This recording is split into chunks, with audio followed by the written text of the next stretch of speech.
Alhamdulillahi Rabbil Alamin. Wassalatu wassalamu ala ashrafil anbiya'i wal mursalin wa ala alihi wa ashabihil mujahidin at-tahirin.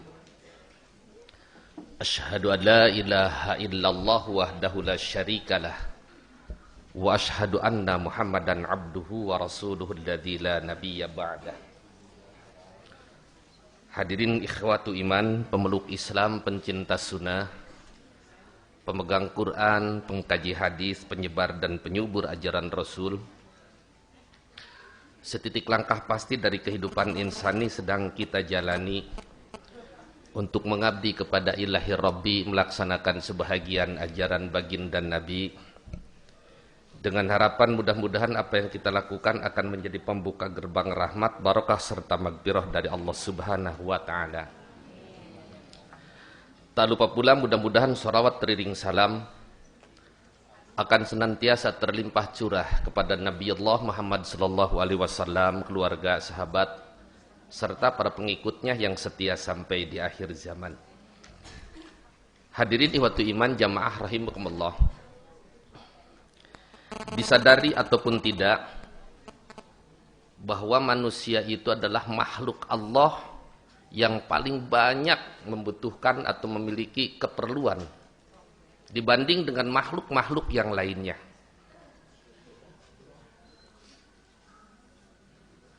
Tetapi tidak semua manusia akan bisa memenuhi kebutuhan dan keinginannya.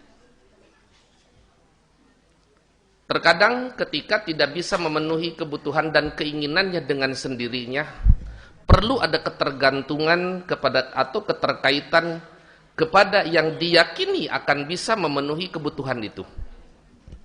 Dengan cara berdoa, seperti yang kita lakukan sebagai muslim tentunya seringkali perbuatan-perbuatan yang akan kita lakukan untuk hasilnya apa yang kita lakukan itu menyandarkan dengan doa pada Allah Subhanahu wa Ta'ala. Karena orang yang tidak pernah berdoa untuk melakukan sesuatu yang dikatakan itu sederhana, itu adalah merupakan cermin kesombongan seseorang. Seakan-akan dia bisa menyelesaikan dengan tanpa bantuan dari Allah Subhanahu wa Ta'ala. Allah murka.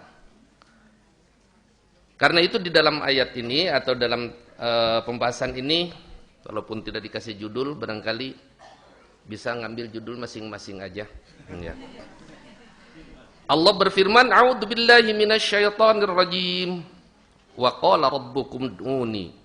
Wa dan qala berfirman, Rabbukum Tuhan kamu, ud'uni, berdoalah kalian kepadaku, memintalah kalian kepadaku, astajib, pasti aku akan mengijabah, akan mengabulkan lakum kepada kamu. Inna sesungguhnya alladzina orang-orang yastakbiruna yang menyombongkan diri an ibadati dari beribadah kepadaku. Maksud dari beribadah di sini adalah berdoa. Orang yang menyombongkan diri dari berdoa kepadaku. Karena yang namanya ibadah itu juga doa. Atau doa itu ibadah maksudnya. Bahkan di dalam hadis sallallahu alaihi wasallam, al-ibadatu muhul ibadah. Al-du'a'u muhul ibadah. Doa itu adalah jantungnya ibadah. Karena setiap peribadatan di situ ada doa. Dalam sholat ada doa enggak? Haji? Ada. Nah, maka siapa orang yang menyombongkan diri dari beribadah kepadaku atau memohon kepadaku, sayadkhuluna jahannam. Mereka akan masuk neraka jahannam dakhirin dengan penuh kehinaan. Tetapi kadang-kadang ketika kita berdoa, kadang-kadang berburuk sangka pada Allah Subhanahu wa Ta'ala. Kenapa? Katanya Allah astajib lakum, akan mengijabah kepada kamu. Ud'uni astajib lakum. Kalau kalian berdoa kepadaku dan berdoalah kepadaku, kata Allah, astajib lakum, pasti aku akan mengijabah kepada kalian. Betul enggak doa ibu dan atau bapak setiap doanya selalu diijabah? Yang sudah gimana? Ada yang diijabah semua permintaan doa atau doa ibu atau bapak? Semuanya. Bohong nggak Allah? Ternyata bohong Allah itu. Seperti ini. Kan ini janjinya. Jangan menuduh kepada Allah doa bohong, seperti ada orang yang mengatakan Allah itu akan mengijabah doanya. Ketika dia berangkat pagi-pagi mau ke kampus, mendung. Dia berdoa dari rumah itu, ya Allah, mudah-mudahan ya Allah, jangan dulu turun hujan sampai nanti saya sampai kampus ya Allah. Sepanjang doa, belum sampai udah turun hujan. Nah Allah tete terang kampus acan atuh. Kita berburuk sangka ke Allah. Pan kampus mah jauh kan ya Allah wakat turun hujan. Saya teh minta tetong wakat turun hujan sebelum sampai kampus. Kampus jauh kan geus turun hujan nah teh nyaho kampus acan. Bukan berburuk sangka kepada Allah seperti itu. Karena doa dari seseorang muslim pada Allah itu akan diijabah. Satu dari 3 doa itu pasti. Kata Rasulullah SAW, mamin ahadin, tidak ada salah satu di antara kamu yad'ullaha yang berdoa kepada Allah illa ayastajaba bi ihdahi solin, kecuali akan diijabah satu di antara 3. Tinggal pilih-pilih aja. Imma ayyu ajila, kata Rasulullah, kadang-kadang disegerakan sesuai dengan permintaannya kalau memang sudah pantas untuk disegerakan. Kabulkan, alhamdulillah, sesuai dengan harapan, itu ayyu ajila. Wa imma ayyu dakhiro fi yaumin akhir. Ukhra, atau ada juga Allah menangguhkan, menunda sampai saat yang lain, hari yang lain, karena belum pantas untuk dikabulkan. Kita tahu nggak kalau kita berdoa pada Allah Subhanahu Wa Taala, yakin nggak yang diminta itu bagus, baik? Yang diminta menurut pandangan kita itu yakin nggak? Menurut pandangan kita, ketika kita minta pada Allah itu yakin nggak itu baik yang diminta? Tapi kalau menurut Allah pasti baik belum kita? Belum tentu. Karena rahmannya Allah kepada orang yang meminta itu, kalau sebelum saatnya dan akan berakibat jelek bagi yang memintanya, Allah menunda dulu. Jangan dulu. Nanti kalau kamu kabulkan jadi orang yang ini, pengajian kamu rasalah eureun. Jelek kan? Menjadi orang kaya, berdoa ya Allah berikan kepada kekayaan. Allah tahu ya kalau dikasih kekayaan orang ini ibadah akidahnya masih tipis. Barangkali nanti akan jadi orang yang sombong, sholat jadi lambat, pengajian jadi berhenti. Makanya kasih sayang Allah jangan dulu, ini berbahaya. Itu kasih sayang. Seperti seorang ibu, seorang ayah, seorang kakek atau nenek kepada anak atau kepada cucunya. Ketika seorang anak atau cucu meminta sesuatu kepada ibunya yang bisa ibunya mengabulkan, bapaknya bisa mengabulkan, kakek dan neneknya bisa mengabulkan untuk cucunya, dan yang diminta itu baik, kira-kira kabulkan enggak? Karena tahu si anak itu, karena si ibu atau si kakek itu tahu ini baik untuk dirinya dan tidak apa-apa. Mau balon, belikan. Kayak dulu yang pacaran kan begitu. Kalau yang pacaran kan setiap permintaan kadang-kadang tidak diminta pun tawarkan. Tapi nggak nikah jadi pelitnya. Iya kan, contoh umpamanya kan kalau orang pacaran, apa jasin bedik menyimpang, orang pacaran kadang-kadang ketika berjalan mau nyebrang jalan aja kan pegang pagu nyebrang jalan, padahal mobil naon. Tapi ketika sudah jadi istrinya kamu geserda kolot, ketika istrinya itu mengatakan, "Pak, pegangan jalan, pegangan itu sieun tabrak ngajedog sengerakeun ku batur." Nah, hari baheurakeun teh tengerakeun, padahal harusnya dulu malu itu. Karena tidak jadi ibadah, jadi dosa. Ketika jadi istri, ibadah bukan? Ibadah. Tuh. Ketika sebelum nikah, tawarkan. Boro-boro diminta, teu diminta ge ditawarkan. Itu bade sirop, amoal. Nah, pura-pura tidak materialistis teh ya. Baso atau baso, amoal. Itu balon atau badi balon? Diberikan ke balon, ditawarkan. Nah, kembali kepada persoalan tadi, kalau seorang ayah, ibu ketika pada anaknya, kakek, nenek kepada cucunya, cucunya minta, anaknya minta sesuatu yang akan baik dan tidak berbahaya, tentu selama dia bisa mengabulkan, dikabulkan. Tapi gimana ketika anak kecil usia 3 tahun, "Ma, beli silet, ma mau minta silet." Mau kabel kasih enggak? Menurut anak bagus enggak ketika yang dimintanya? Bagus, tetapi orang itu bapaknya tahu nggak itu jelek, ibunya tahu nggak itu berbahaya. Allah juga begitu, seringkali kita meminta kepada Allah yang menurut kita baik, padahal Allah tahu itu jelek bagi kamu. Jangan sampai terjadi ketika anak ada di daerah saya, kakak saya, adik saya kadang. Ketika ada anak usia 3 tahun, masuk 4 tahun. Dan sering itu, bukan satu kali. Jam 8, Bu, memeser silet. Ladangan jam 8. Jam 8. Kata adik saya, ke jam 8 ka dia deh gerak. Naon? Meliten soplas. Bener. Beli tensoplas. Itu bukan satu kali. Kenapa kok ibunya sampai berulang seperti itu? Meli silet, hayang silet, mainan-mainan, balum perempuan, mainan ngesolotekan, bagaimana? Kena. Itu bukan satu kali, karena sampai bisa memprediksi ada itu. Jam 8 meli silet, ke jam 8 meli tensoplas. Bener kak keret. Nah. Karena apa? Tidak tahu itu berbahaya, tapi ibunya pun kenapa kok mengabulkan pada itu berbahaya? Seringkali kita memohon pada Allah Subhanahu wa taala, kita tidak tahu itu berbahaya, Allah tahu, makanya kasih sayang Allah itu justru ditahannya, tidak dikabulkan pada saat itu karena sayang.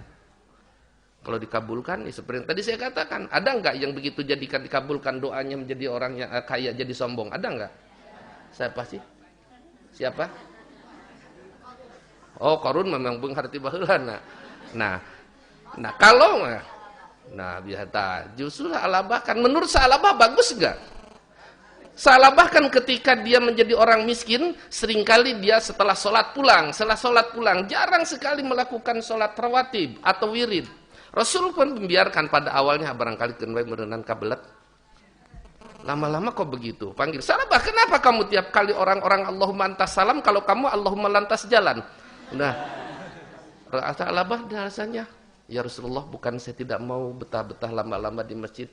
Ini sarung lagi tunggu sama istri saya. Dia pun mau sholat dengan menggunakan sarung yang sedang saya pakai. Miskin kan? Minta kepada kalau gitu, ya Allah, ud'ullaha ayyarzuqani malan katsiran. Tolong gitu doakanlah ya Allah supaya Allah memberikan harta kepadaku yang banyak. Kata Rasul, qalilun tutiku syukrahu, yang sedikit yang kamu mampu mensyukurinya, khairun min katsirin la tutiku syukrahu. Yang sedikit yang kamu bisa mensyukurinya kan itu lebih baik daripada banyak kalau tidak bisa mensyukurinya. Pada awalnya menerima sampai tidak bisa bertahan terus dalam kemiskinan, akhirnya Rasul pun mengkabulkan permintaannya dan didoakan doa Rasulullah tak manjur. Menjadi orang yang kaya sedikit demi sedikit. Dulu awalnya bagus menurut Sa'labah, tapi Allah tahu dan Rasul pun barangkali tahu bahaya nih karena akidah. Padahal itu binaan Rasul, nggak tahu kalau binaannya di sini lebih barangkali. Nah, itu maksudnya ketika Allah menunda permohonan seseorang itu bukan berarti tidak sayang, itu terutama bagi kaum muslimin. Tapi kalau sampai wafat tidak terkabulkan, maka akan jadi kifarat kepada dosa-dosa di hari akhirat. Kan itu dalam hadis. Jadi semakin banyak memohon, semakin banyak yang tidak dikabulkan di dunia, semakin banyak dosa-dosa yang akan terhapus dengan yang tidak dikabulkan itu. Makanya jangan bosan-bosan meminta pada Allah, karena Allah sangat senang kepada orang yang lebih banyak meminta. Kalau kita lain, awalnya sok ari boga kabutuh maka dia, nah minta kedua kalinya sok ari katu ari mana ka era ka dia deui. Allah itu tidak. Nah, jadi satu dikabulkan, yang kedua kadang-kadang ditunda. Kalau sampai wafat tidak terkabulkan, Allah menggantikan dengan kifarat dosa. Dan yang ketiga, atau dihindarkan dari suatu musibah yang akan terjadi kepada dirinya sebagai ganti dari kabulkannya. Tidak dikabulkan tapi diganti, dihindarkan dari musibah. Bisa jadi kita sering hal seperti ini. Daripada dikabulkan tapi musibah tetap berjalan. Contoh umpamanya ketika dia berdoa kepada Allah meminta rezeki dan ternyata ini sudah pantas dikabulkan, akhirnya diberikan jalan, ada orang yang mengajak berbisnis. Itu peluang, buka pintu oleh Allah Subhanahu wa taala, pintu rezekinya. Dan ketika mau mendapatkan uang yang harus dia terima, yang mengajak kerjasama itu malah tidak membayarnya, dia kabur. Kecewa tidak? Kecewa. Padahal bisa jadi Allah itu akan menghindarkan dari musibah yang lebih berat. Sebab bisa jadi Allah, karena kita tidak tahu kalau orang ini uang dapat, malam sudah diintai oleh perampok. Uangnya diambil lagi, orangnya bahaya, kata Allah udah cabut, bawa kabur, supaya orang itu terhindar dari musibah. Hari kahayang memang rezeki ada, musibah terhindar. Tapi Allah tahu, gak apa-apa. Ini uang dibawa kabur oleh kerjasama orang yang kerjasamanya, tapi justru Allah memberikan yang sesuatu yang lebih baik karena dihindarkan dari ancaman perampok yang akan datang. Wah, mal bener, dibawa kabur, artinya kan dihindarkan. Bahkan ketika kita melihat sesuatu atau terjadi sesuatu yang kelihatannya itu jelek, bisa jadi di balik yang jelek itu ada sesuatu yang sangat baik. Kakak saya dulu mau pergi acara ke suatu tempat. Malam acaranya. Rencananya mau berangkat mobil yang naik mobil jam 8. Karena mobilnya juga jarang. 1 jam 1 kali ada. Jadi karena jarang orang ke sana, jadi ngetemnya itu minimal 1 jam. 1 jam berangkat, 1 jam berangkat. Rencana mau berangkat jam 8. Karena dari rumah juga harus naik ojek. Dan ternyata sebelum sampai kepada pengeteman mobil, ojek itu mogok. Berbuat sampai, aduh. Dongkolnya dasar motor butut sih. Jadi ya akhirnya motor jalan lagi. Begitu datang ke tempat pengeteman mobil, baru saja 2 menit berangkat mobilnya. Dongkol nggak? Dasar gara-gara motor butut, jadi orang ketinggalan.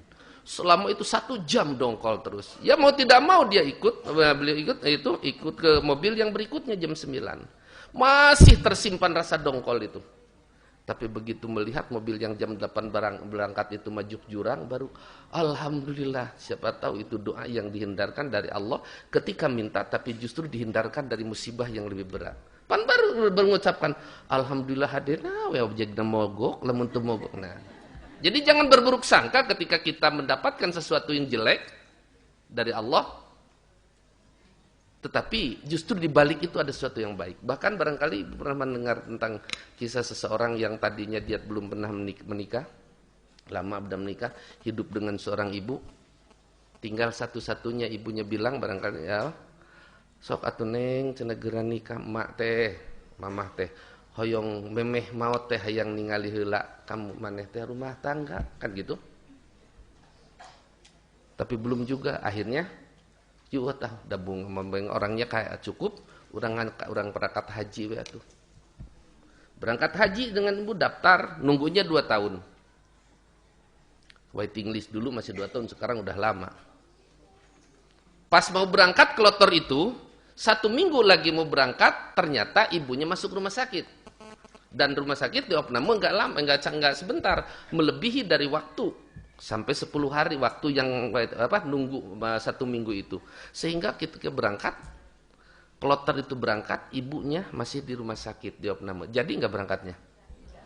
Tidak. Kecewa, terpaksa karena memang walaupun untuk kloter-kloter berikutnya juga lambat, tidak mungkin karena masih lemah, akhirnya dipindahkan ke tahun berikutnya.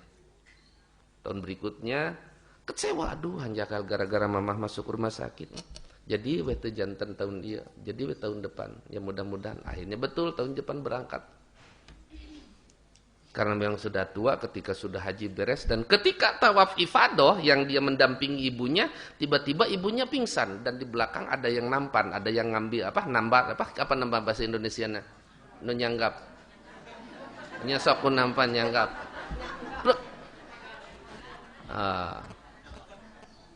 Akhirnya bisa terambil oleh seorang pemuda, bawa ke pinggir sampai siuman.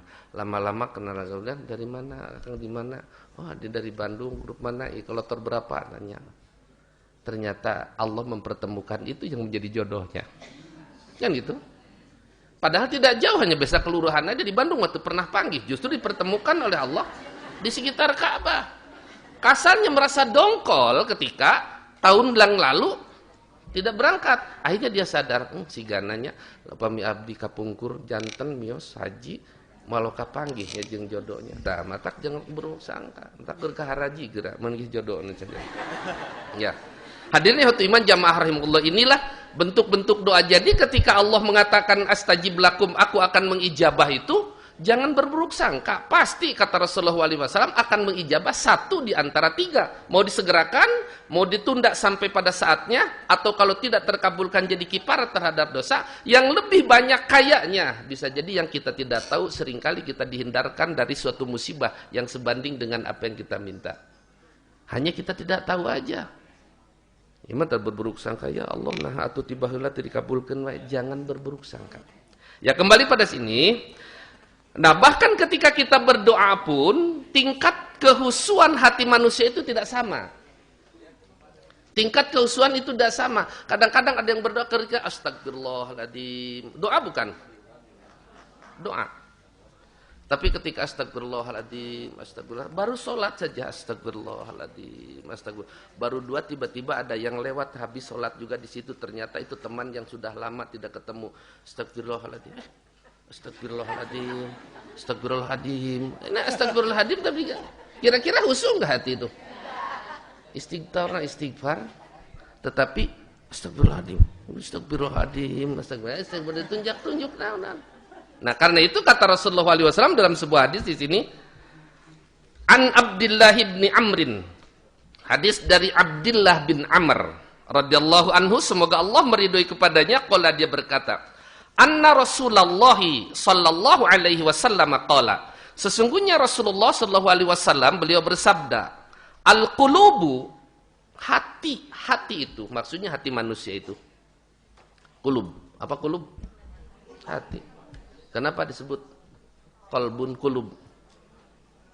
Hati tersebut qalbun atau qulub. Karena hati itu berbulak-balik ya, seperti ini. Kadang senang, kadang benci. Maka disebut ya muqallibal qulub, wahai yang membolak-balik hati. Kira-kira ada enggak dalam satu keadaan hati itu? Maka dia sabbit qalbi, tolong kokohkanlah hatiku ala dinik. Karena itu ya muqallibal qulub. Setiap hati manusia, kenapa hati disebut qulub? Karena memang maka ketika ada hui di qulub, hatinya dibolak-balik. Ya. Al-qulubu au'iyatun, hati-hati itu, hati manusia itu au'iyatun, mempunyai tingkat kehusuan. Ya. Wa ba'duha, dan sebahagiannya au'a min ba'di, lebih husu dari sebahagian lagi. Artinya satu sama lain itu tidak kehusuannya tidak sama. Karena itu memiliki ad-darajat. Walikullin darajat. Seseorang itu melakukan perbuatan yang sama, itu ada tingkatan-tingkatannya. Sesuai dengan kehusuan hati dan sesuai dengan susah dan payahnya pekerjaan itu dilakukan. Ya. Kalau sholat berjamaah, kira-kira yang di sini husunya sama enggak ya? Enggak. Ketika sholat satu masjid, umpamanya berjamaah, kira-kira husunya sama enggak? Enggak. Yang kedua, tingkat kesusahannya pun beda. Ibu atau bapak yang datang lebih jauh ke tempat ini itu memiliki derajat yang lebih tinggi. Iya. Seperti yang sholat saja kan, kata Rasulullah SAW, orang yang datang ke masjid dengan tempat yang jauh, langkah demi langkah itu kan mengangkat derajatnya. Yang dekat mah itu adalah seetik. Makanya ketika ada seorang sahabat, ya Rasulullah, saya ingin pindah ke dekat masjid. Buat apa? Ya supaya saya dekat aja ke masjid. Rasulullah SAW, justru saya mau jauh. Karena tiap langkah yang datang ke masjid itu akan mendapat derajat kalau dia berangkat. Oh gitu, ya enggak jadilah. Ari batur memang maksudnya tetap jauh tapi berangkat. Ya mau boro-boro jauh anu deket kapan henteu. Nah, itu bedanya. Nah, karena itu saat tadi saya sebutkan tingkat kehusuan hati itu berbeda. Yang kedua yang derajat itu tingkat kesulitan dan kesusahannya untuk mengerjakan itu. Kalau Bapak sekarang lihat, ada tukang beca nyumbang untuk pembangunan masjid 100.000. Tukang beca. Tiba-tiba ada Abu Rijal Bakri 1 juta. Nilainya besar mana dari sini? Nilainya, rupiahnya. Abu Rijal 1 juta, tukang beca 100.000. Nilai rupiahnya mana yang lebih besar? Tapi menurut Allah kira-kira derajatnya mana yang lebih tinggi? Nah itu tingkat kesusahannya yang akan wajar. Abu Rijal mah memang 1 juta dia tidak akan mempengaruhi. Tapi kalau tukang beca 100.000 2 hari tidak makan. Itu yang dimaksud kesusahannya. Makanya Al-Quran mengatakan walikullin darajat. Masing-masing orang itu memiliki tingkat yang berbeda, derajat yang berbeda. Nah, kemudian di sini juga sama. Hati manusia itu memiliki kehusuan dan satu sebagian dengan sebagian lagi memiliki kehusuan, ada yang lebih husu. Makanya itu faida sa'altumullaha, apabila apabila sa'altum, kamu memohon, kamu minta Allah kepada Allah, ayyuhan nas, wahai manusia. Ada tong diakeun siga budak Di masjid kan ayah, di masjid kan ada Jumat, ayah Bilalnya. Ayyuhan nas, ari cek budak teh, ayah iyu, ayah panas. Ayyuhan nas, wahai seluruh manusia, maksudnya entong ayah iyu, ayah panas. Ayyuhan nas. Ayyuhan nas, wahai seluruh manusia, fas'aluhu, maka mintalah kamu kepadanya, kepada Allah, wa antum muqinuna, dan kamu itu yakin bil ijabati, akan diijabah. Yakin akan diijabah. Tapi yang dimaksud yakin di sini bukan tanpa alasan. Yang dimaksud yakin itu seperti perbandingannya begini, kalau ada orang yang mau testing atau ujian. Ketika dia testing dan ujian, lalu dia punya, yakin saya lulus. Apa yang membuat dia yakin itu lulus? Apa kira-kira? Karena dia sudah siap belajar, menguasai soal. Artinya memenuhi syarat untuk menjadi orang yang lulus. Itu yang dimaksud yakin. Nah, ketika kita itu berdoa pada Allah, yakinlah kamu akan dijabah. Artinya kamu memenuhi syarat tidak untuk dijabah. Itu yang dimaksud. Jangan yakin tanpa alasan. Yakin saya mau ujian baru lulus, baru tidak mau belajar dan dia tidak menguasai, itulah si yakin tanpa alasan. Jadi artinya ya antum mungkin bil ijabah di dalam hadis ini, maka kamu harus yakin akan diijabah. Artinya memenuhi syarat untuk menjadi orang yang diijabah. Bukan di sini? Ya. Fa innahu, karena sesungguhnya Allah la yastajibu, tidak akan mengijabah li abdin, bagi seorang hamba da'ahu yang berdoa kepadanya an dohrin qalbin gopilin, yang keluar dari hati yang lalai. Artinya persyaratan salah satu di antaranya ada jangan ada hati yang lalai. Nah, ketika yang tadi kata Rasulullah SAW tidak ada satu orang muslim pun yang berdoa kepada Allah kecuali akan diijabah dengan salah satu di antara tiga, artinya ketika berdoanya pun tidak dengan hati yang lalai, ada fokus di dalam berdoanya. Tidak seperti yang tadi berjeng doa astagfirullahaladzim, berjeng unggul kan berjeng telali. Nah, kadang-kadang seringkali apa yang kita lakukan itu tidak keluar dari hati yang paling dalam. Kecuali kalau memang sudah menjadi akhlak. Akhlak itu apa kira-kira? Nah, suatu yang melekat itu salah satu kadar itu ada sesuatu yang diucapkan ataupun dilakukan dengan tanpa harus berpikir terlebih dahulu. Itu sudah menjadi akhlak. Kalau ibu atau bapak mendengar sesuatu yang mengejutkan, apa yang dikatakan? Astagfirullahaladzim. Ada juga yang innalillahi. Berpikir dulu enggak? Karena memang sudah melekat, kata ibu juga. Spontan. Tapi tadi tidak selalu ada, tidak selalu baik, kan akhlak juga ada juga. Kalau ibu innalillahi, kalau bapak astagfirullahaladzim, ada juga yang begitu, dar anjir. Akhlak juga. Tidak berpikir dulu itu.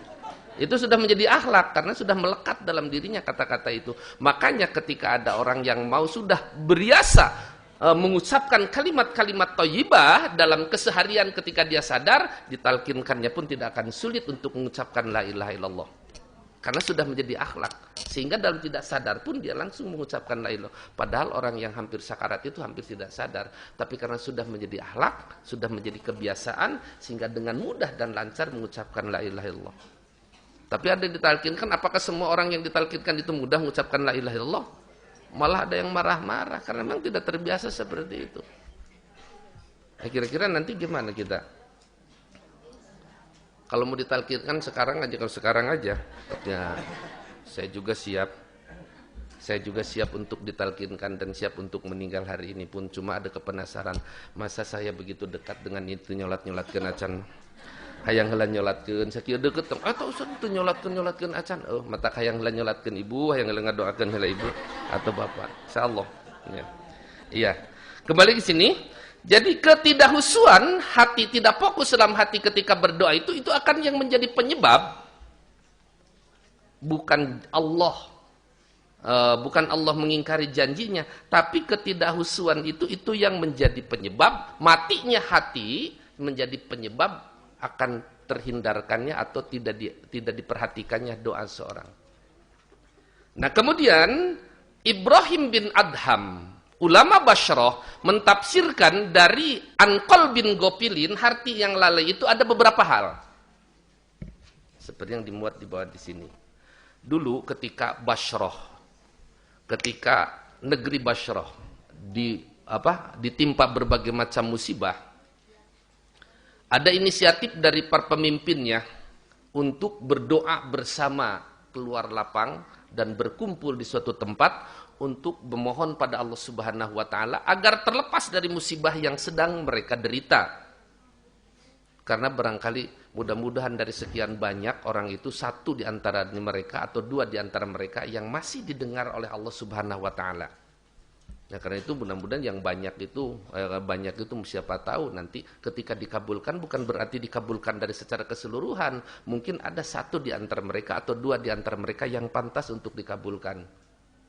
Nah, maka dalam berdoa nggak apa-apa banyak berdoa. Tapi dalam suatu kejadian ketika Ibrahim bin Adham dan orang-orang Bashrah itu berkumpul di suatu tempat lapang terbuka dan berdoa pada Allah Subhanahu wa taala agar mereka dilepaskan dari bencana ataupun musibah yang sedang melanda Basrah itu, kemudian ulama Bashrahnya itu malah bukan mengecilkan hati mereka, tapi menyadarkan mereka dalam ungkapannya, qala Ibrahim bin Adham. Telah berkata Ibrahim bin Adham, ya ahlal Basrah, wahai penghuni Bashrah, matat qulubukum, sudah mati hati kalian, fi asyrati asya'a, dalam 10 hal. Nah, jadi ketidakhusuan dan matinya hati yang akan menjadi penyebab tidak dikabulkannya doa itu menurut Ibrahim bin Adham ada 10. Makanya fakaifa, maka bagaimana mungkin yustajabu, akan diijabah doa kalian. Matat qulubukum, hati kalian sudah mati dalam 10 hal. Fi asyrati asya'. Karena itu bagaimana mungkin akan dikabulkan oleh Allah Subhanahu wa taala doa kalian? Karena hati kalian itu mati. Lalu Ibrahim bin Adham merinci satu demi satu. Yang pertama, araftumullaha walam tuaddu haqqahu. Araftum, kamu mengenal, kamu tahu, kamu mengetahui Allah kepada Allah, pencipta, pemberi rezeki, pengatur segalanya. Tetapi walam tuaddu haqqahu, kamu tidak menunaikan hak Allah. Bahkan daripada menunaikan hak Allah, merebut hak Allah. Hak diibadahi, itu hak Allah. Bagaimana mungkin akan diijabah? Hati kalian mati dari 10 hal. Yang pertama, hak Allah, kamu tahu Allah, tapi kamu tidak menunaikan hak-hak Allah. Maka permohonannya itu akan bisa terhambat. Tertunda atau terhalang. Hak Allah hak untuk dipuji, tapi justru malah diambil oleh kita yang ingin terpuji.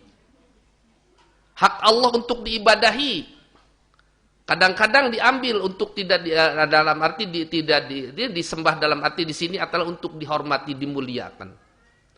Contoh sekarang, seorang anak meminta kepada orang tuanya sesuatu, tapi hak orang tuanya seringkali tidak diperhatikan. Hak untuk dipatuhi, hak untuk ditaati, hak untuk dihormat. Anak ini patuh pun tidak, taat pun tidak, menghormati kepada orang tua pun tidak. Lalu anak itu meminta kepada orang tua, kira-kira gimana?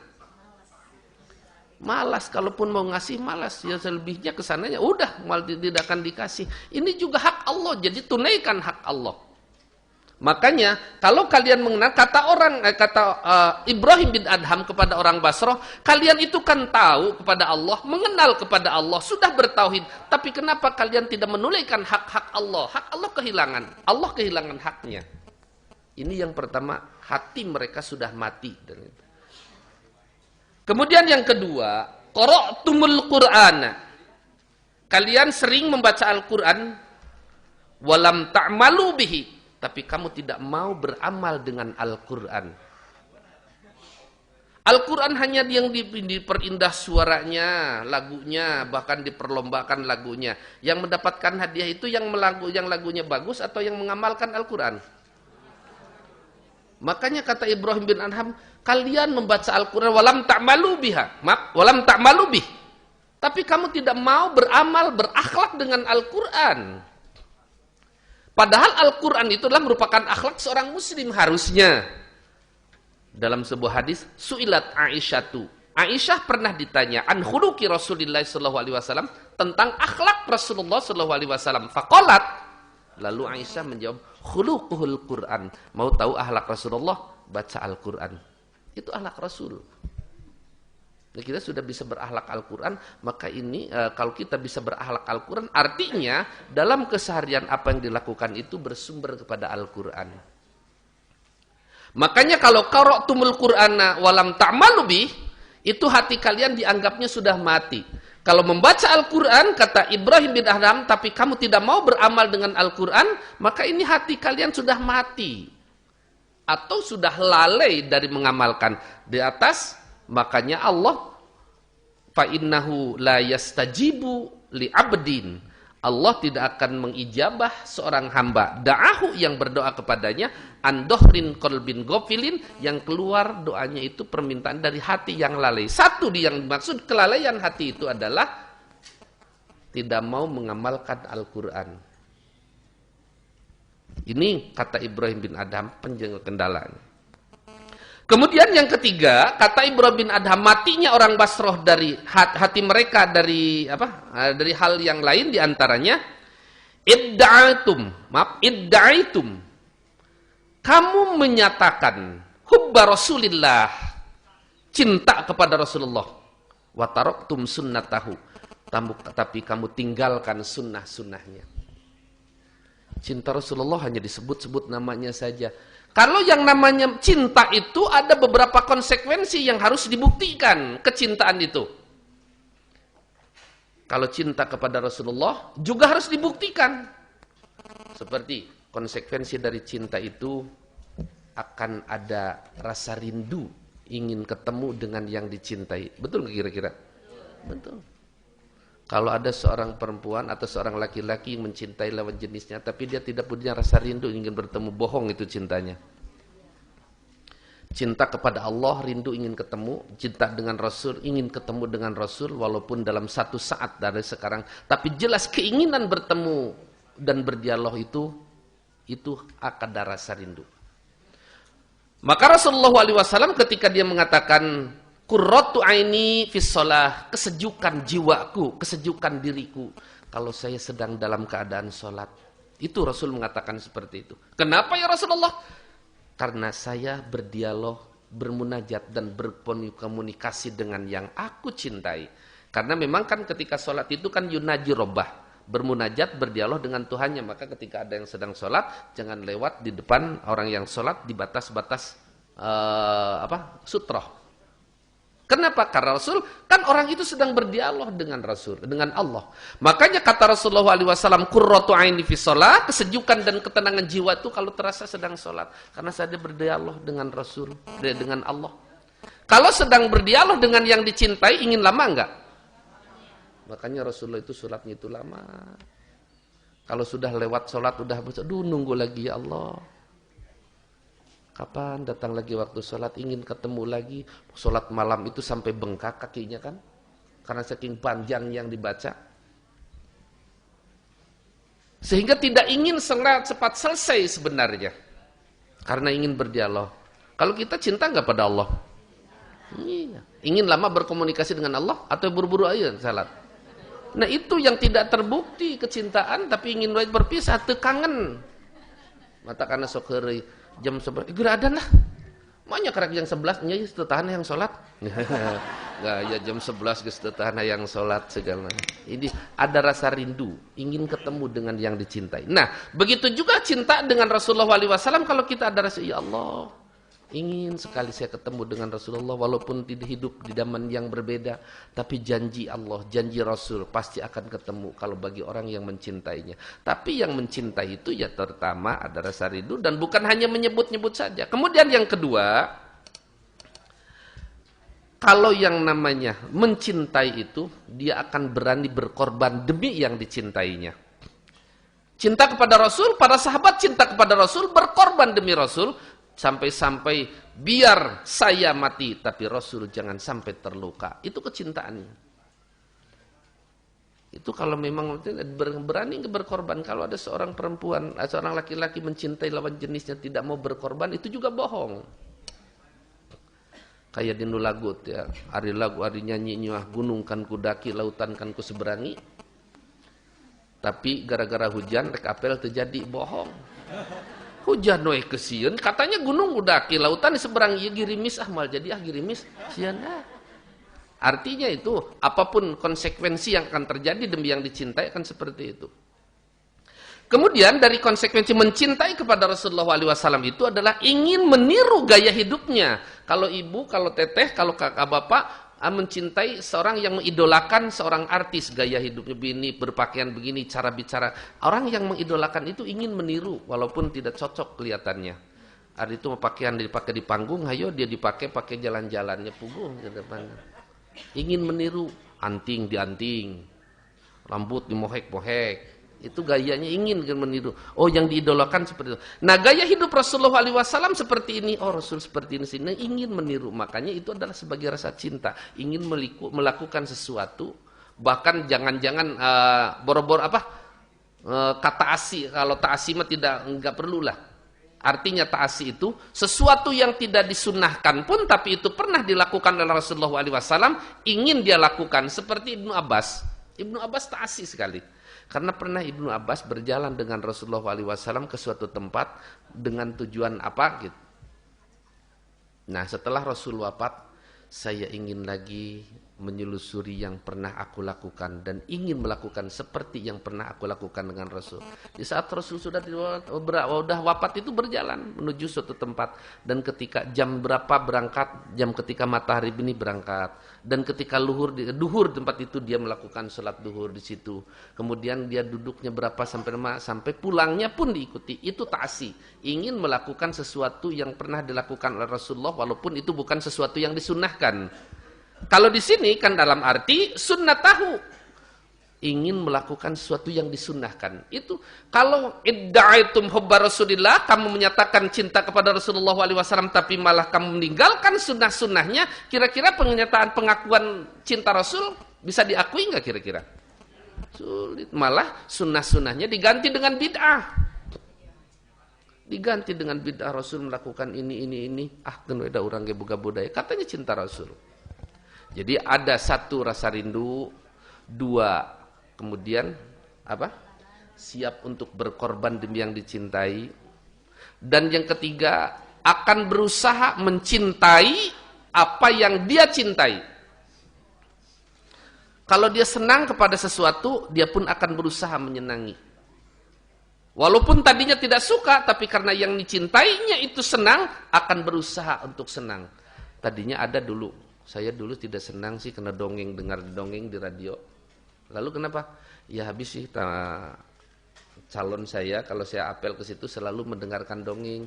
Saya berusaha ingin juga mendengar, mencintai apa yang saya tidak cintai tapi dia cintai.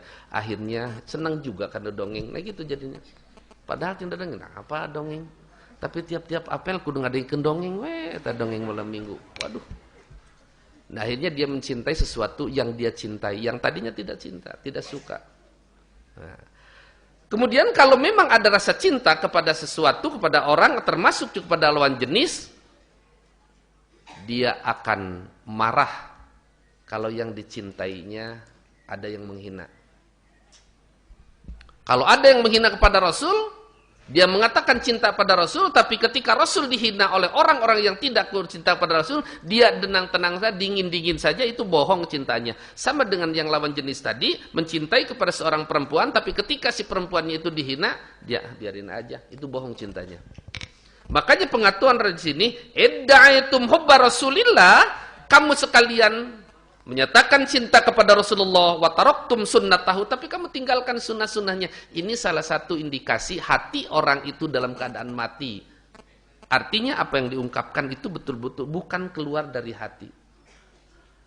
Ini kata Ibrahim bin Adham yang menjadi penyebab kaifa yustajabu du'aukum. Bagaimana mungkin akan diijabah doa kalian?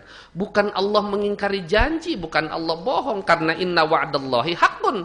Janji Allah itu pasti benarnya. Beda dengan janji kita. Kadang-kadang kita, kalau janji Allah tidak akan ada yang diingkari. Kemudian yang keempat, matinya hati seorang diantaranya, idda'aitum, kamu menyatakan adawata syaitan, musuh dengan setan. Wa ta'tumuhu, tapi kamu mentaatinya. Wa wafaktumuhu, dan kami menyetujui segala keinginannya atau rencananya. Setan itu musuh. Tetapi seringkali kita melakukan perbuatan dan ajakan-ajakan setan. Musuh bukan? Katanya musuh. Tapi kenapa ketika setan mengajak untuk emosi, untuk marah diikuti? Kalau yang namanya ajakan musuh, tidak akan ada ajakan musuh yang akan membawa kepada keselamatan. Walaupun bujukannya, bujukan itu bagus, pada dasarnya untuk menjerumuskan. Kalau ada si A dengan si B, bermusuhan yang sudah kental bermusuhannya. Tiba-tiba si A, jalan-jalan yuk. Mau jangan? Kira-kira ketika diajak jalan-jalan apa?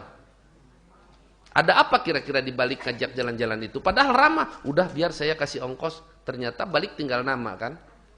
Ajakan-ajakan musuh seperti itu. Jadi kalau kita dalam Al-Quran pun inna syaitana aduwwul lakum, sesungguhnya setan itu musuh bagi kamu, artinya ajakan-ajakan setan itu tidak akan ada yang bisa membawa kepada keselamatan. Dan dinyatakan di sini idda'aitum adawata syaiton, kamu menyatakan setan itu musuh, tapi kamu malah sepakat dengan ajakan-ajakannya, rencana-rencananya. Karena memang betul kata Rasulullah SAW juga, sesungguhnya setan itu mengemas kemaksiatan itu menjadi indah. Kemaksiatan itu menjadi indah seperti yang tadi saya katakan. Ketika ada ajakan setan dikemas pacaran-pacaran bergandengan tangan, bahkan ketika memang terasa indah, padahal di balik itu adalah sesuatu yang berbahaya. Artinya ketika Allah Rasul mengatakan, innal naro mahjubun bisyahawat. Sesungguhnya neraka itu tertutup dengan segala hawa nafsu. Nah, hawa nafsu itulah yang ditembus oleh setan. Nanti kalau hawa nafsunya sudah tertembus, akal normal akan sehat, akan tertutup. Kalau setan sudah bisa menembus hawa nafsunya. Ada seorang ibu, dia tuh hampir tiap hari terus ngomong terus pindah-pindah pot, ngelapan kembang, kuping gajah, tiba-tiba karena anak-anak kecilnya, anak perempuannya resep lolotekan dan sebagai anjang-anjangan, eta daun kuping gajah anu karaka luar nu beureum keneh disobek da eta nu leuweus direndos. Kapan ngambek ari sia dikupingkeun kupingnya. Kuping gajah disobekkeun, kuping budak dijiwir. Itu hawa nafsu. Tapi setiap perbuatan yang didasarkan kepada hawa nafsu, pada saat itu ketika akalnya normal kembali, tidak tertutup dengan hawa nafsu, maka dia akan menyesali perbuatan itu. Ari geus ningali budak beulin ku kupingna karunya budak, tetapi hawa nafsu. Karena setan itu menembus hawa nafsu. Makanya kata setan, aku hanya memerintah kepada kamu dan aku tidak melakukannya. Aku menyuruh kepada kamu dan aku tidak pernah mengerjakannya. Apa yang aku ajak kepada kamu, aku tidak akan pernah melakukannya. Bahkan ketika kami menyuruh kamu berbuat syirik, saya tidak pernah berbuat syirik. Cing, coba. Ada setan yang berbuat syirik, meminta kepada yang lainnya? Enggak ada. Bahkan ada orang yang mengatakan bahwa setan itu adalah tauhidnya sangat kuat. Allah yang menciptakannya. Tetapi membangkangnya juga sangat besar. Karena memang yang namanya kufur itu, ada kufur tidak taat, kufur tidak iman, ada kufur tidak syukur. Contoh, wa id qala rabbuka lil malaikati isjudu li adama fasajadu illa iblis aba wastakbaro. Dia menolak. Iman tidak kira-kira iblis kepada Allah bahwa Allah yang menciptakan dia? Iman. Di dalam hadisnya, kenapa kamu tidak mau sujud? Khalaqna ana khairum minhu, saya kan lebih baik dari dia ya Allah. Khalaqtani min nar wa khalaqtahu min tin. Tahu enggak? Paham enggak? Mengerti enggak? Tauhid enggak bahwa yang menciptakan dirinya itu Allah?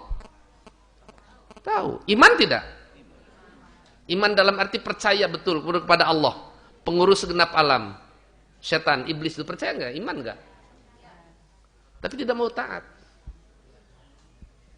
Tapi ada juga yang justru kafir, kufur itu tidak iman, tidak percaya. Saya bukan ciptaan Allah, Allah bukan yang mengurus. Cing, dosa mana? Mana yang lebih besar? Dosa tidak taat dengan dosa tidak iman.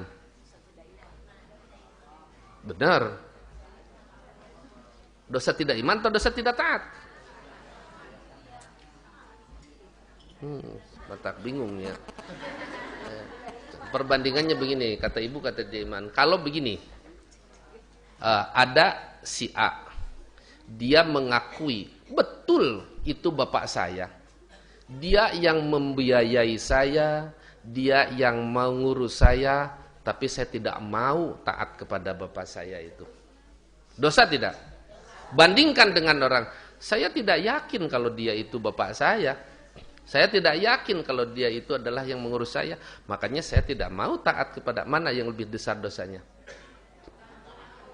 Nah, yang tahu itu bapaknya, yang membiayainya tapi tidak mau, atau dia tidak mau karena memang tidak percaya kalau itu bapak saya.